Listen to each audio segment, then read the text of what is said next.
Hi guys, আশা করি তোমরা সবাই খুব খুব ভালো আছো। আমার যার সাথে একটু কথা হয় তাকেই আমি একবার না একবার আমার জীবনে বড় মা কী করেছে সেটার ব্যাপারে নিশ্চয়ই বলি। আর সেম আমি তিয়াশাদিকেও তিয়াশাদির পডকাস্টে বলেছিলাম, যেটা কিন্তু আজকে চলে এসেছে তিয়াশাদির চ্যানেলে, সো ওটাও চেক আউট করো।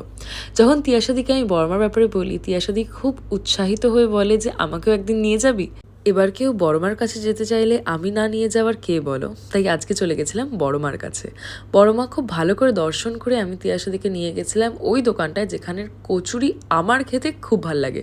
গরমকাল বলে লস্যিও খেয়েছিলাম। তারপরে এই নতুন ট্রেনটায় উঠে আমরা গল্প করতে করতে পৌঁছে গেলাম। আর তিয়াশাদিকে টাটা করে আমি চলে এসেছিলাম শুভজিতের কাছে।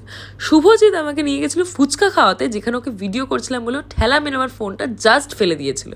তারপর রাস্তায় দেখা হয়ে গেছিলো সোহিনীদির সাথেও। ঘামে আমার মুখের অবস্থা এরকম হয়ে গেছিলো। যাই হোক, এই শর্ট এতটাই, দেখা হচ্ছে নেক্সট।